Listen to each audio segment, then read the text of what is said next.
Welcome to Sri சமையல். இன்னைக்கு சின்ன வெங்காய தொக்கு தான் செய்ய போகிறோம். வாங்க எப்படி செய்யறதுன்னு பார்க்கலாம். பண்ணி ஒரு பேன் எடுத்துக்கோங்க. ஒரு 4 ஸ்பூன் நல்லெண்ணெய் சேர்த்துக்கலாம். 1 ஸ்பூன் கடலைப்பருப்பு, 1 ஸ்பூன் உளுத்தம்பருப்பு, சின்ன துண்டு கட்டி பெருங்க, 1 ஸ்பூன் சீரகம், 1 ஸ்பூன் தனியா, 1/4 ஸ்பூன் வெந்தயம், ஒரு 5-6 பல் பூண்டு, 150 கிராம் சின்ன வெங்காயத்தை இப்போ நல்லா வதக்கிக்கலாம். ஒரு நெல்லிக்காய் சைஸில் கொஞ்சம் புளி சேர்த்துக்கோங்க. இப்போ வெங்காயம் நல்லா வதங்கிருக்கு. ஒரு 10 வரமிளகாய் சேர்த்துக்கலாம்.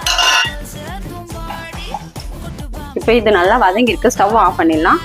இது ஆறுனதுக்கு அப்புறம் அரைச்சிட்டு பார்ப்போம். இப்போ ஸ்டவ் ஆன் பண்ணி அதே பேனில் ஒரு 4 ஸ்பூன் நல்லெண்ணெய் சேர்த்துக்கலாம். கடுகு, உளுத்தம்பருப்பு 1 ஸ்பூன், கருவேப்பிலை கொஞ்சம். இப்போ வெங்காய தொக்கை வதக்கிக்கலாம். இப்போ சூப்பரான சின்ன வெங்காய தொக்கு ரெடி ஆயிடுச்சு. ஸ்டவ் ஆஃப் பண்ணிடலாம். இது மாதிரி நீங்களும் உங்கள் வீட்டில் செஞ்சு பார்த்துட்டு எப்படி இருக்குன்னு கமெண்ட் பண்ணுங்கள். இந்த தொக்கு தோசை, இட்லி, சாதத்துக்கு எல்லாத்துக்கும் சூப்பராக இருக்கும். வீடியோ பிடிச்சிருந்தா லைக் பண்ணுங்கள், ஷேர் பண்ணுங்கள், சப்ஸ்கிரைப் பண்ணுங்கள்.